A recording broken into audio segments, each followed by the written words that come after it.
Muito bem, seguinte, a gente traz agora informações sobre a pauta 5. Presidente Lula admitiu que a primeira-dama Janja da Silva fez uma intervenção e uma conversa entre ele e o secretário-geral do Partido Comunista e presidente chinês Xi Jinping sobre o TikTok. De acordo com o presidente, ele fez uma pergunta sobre o envio de alguém de confiança de Jinping ao Brasil para discutir a questão digital relacionada ao TikTok. Em coletiva de imprensa, o presidente Lula, na verdade, ele não mostrou ali uma chateação em relação ao episódio. Só para contar para você da audiência, o que houve foi o seguinte, né? O que aconteceu foi que a Janja pegou o microfone num momento em que não era para manifestações de autoridades, ela estava como primeira-dama, e aí ela pediu a palavra, né? Segundo vazamentos, porque era uma reunião com altíssimas autoridades a portas fechadas. E quando ela pediu a palavra, ela começou a descer a lenha no TikTok e nas suas políticas, falando que, segundo fontes, né, o algoritmo das redes sociais poderia favorecer visões de direita dentro das suas plataformas e que privilegiava discursos de ódio.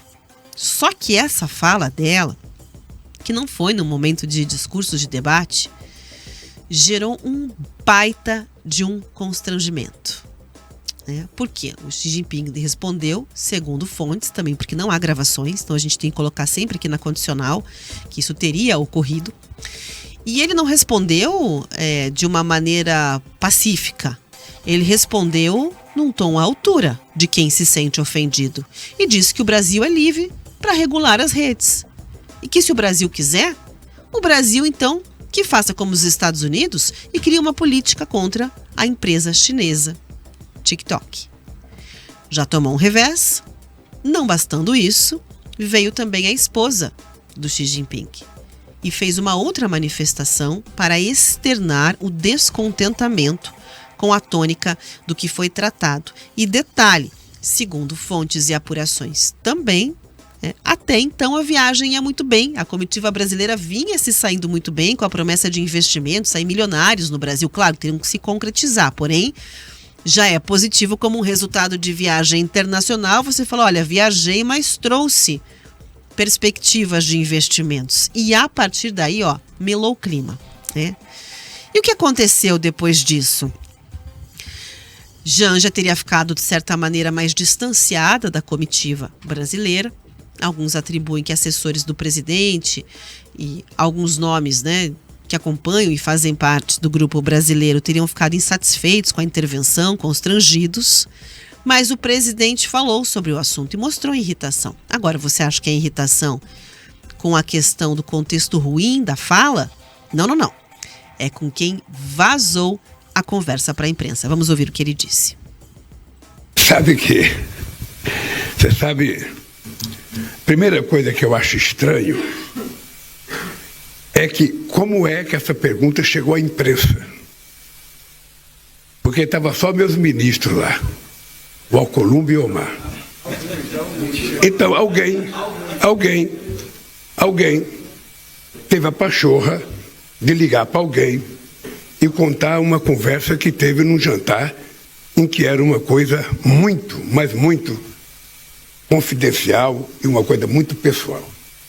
E depois, eu que fiz a pergunta, não foi a Janja. Eu que fiz a pergunta. Eu até fico perguntando, que eu vi na matéria que um ministro estava incomodado, ficou incomodado. Se o ministro tivesse incomodado, deveria ter me procurado e pedido para sair. Eu autorizaria ele sair da sala. Veja, eu fiz uma pergunta para ele, eu não fiz uma pergunta, eu perguntei ao companheiro Xi Jinping se era possível ele enviar para o Brasil uma pessoa da confiança dele para a gente discutir a questão digital e, sobretudo, o TikTok. E aí a Janja pediu a palavra para explicar o que está acontecendo no Brasil, sobretudo contra as mulheres e contra as crianças.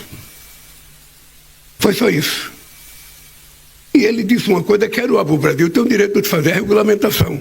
Ainda bem que estava o Elmar, estava o Elmar em nome da Câmara e o Davi, sabe, que sabe que nós temos que regulamentar. Sabe que nós temos que regulamentar. Não é possível a gente continuar, sabe, com as redes digitais cometendo os absurdos que comete e a gente não tem a capacidade de fazer uma regulamentação. Então, para mim, foi uma coisa simplesmente normal e ele vai mandar uma pessoa. Isso que importa. Ele vai mandar uma pessoa especialmente para conversar conosco sobre o que a gente pode fazer, sabe, nesse mundo digital. É isso que aconteceu. Nada mais do que isso. Sabe? Eu não sei por que alguém achou que isso era novidade e foi falar para a imprensa. Não sei, sinceramente eu não sei. Mas de qualquer forma, já saiu. Então é isso. A pergunta foi minha. Eu não me senti nem um pouco incomodado. O fato da minha mulher pedir a palavra é porque a minha mulher não é cidadã de segunda classe. Ela entende mais de rede digital do que eu e ela resolveu falar. O deputado estadual Ricardo Arruda, do PL aqui do Paraná, criticou as viagens da primeira-dama.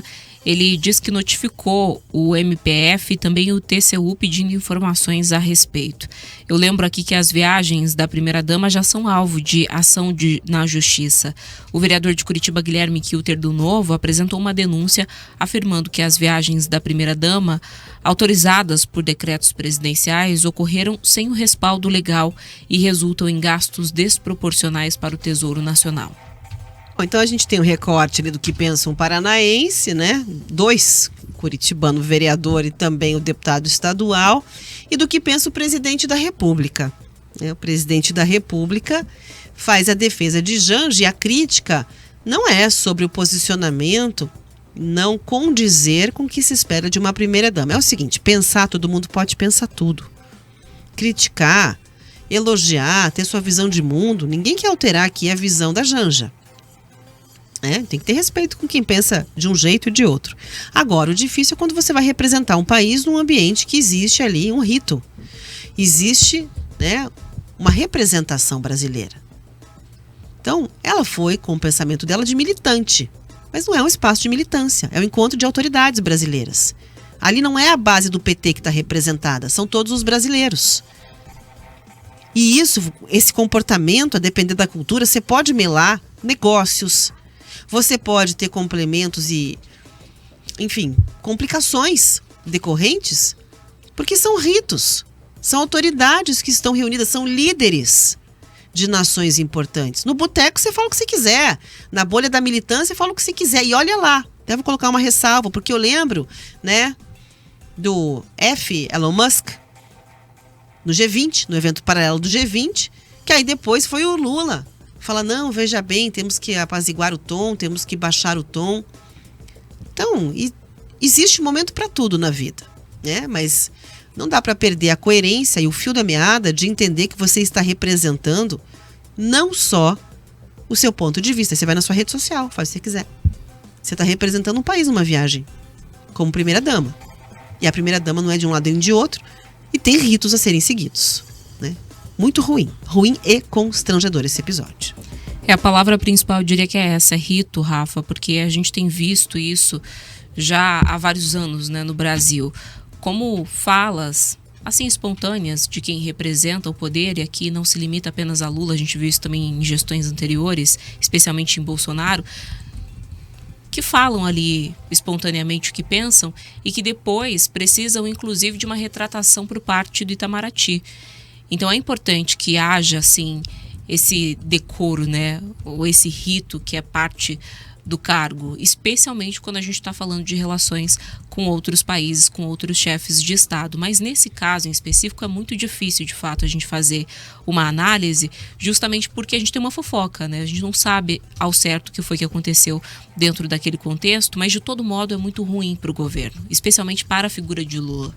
Porque se ele tinha 2 ministros nessa sala, numa reunião a portas fechadas, com autoridades importantíssimas, eu diria que das mais importantes do mundo, dado o tamanho da economia chinesa, e você tem um vazamento como esse, realmente é problemático. Quem são as pessoas que você confia para uma conversa a portas fechadas sobre economia global? Tem esse ponto, que sem dúvidas é o que mais tem incomodado o presidente pelo tom da fala dele, e tem uma outra discussão aqui em paralelo, que é justamente o papel da Janja. O questionamento do vereador Guilherme Kilter, que não deve prosperar, como não prosperou em questionamentos anteriores que ele fez, mas ele vem ao encontro do que muitos parlamentares em Brasília pensam, que é por que usar recurso público quando não há um cargo público. Janja tem um gabinete, Janja tem uma série de atividades que estão ali no seu escopo e que a gente não vê, de fato, um resultado. Então, é importante que haja, sim, essa discussão. A gente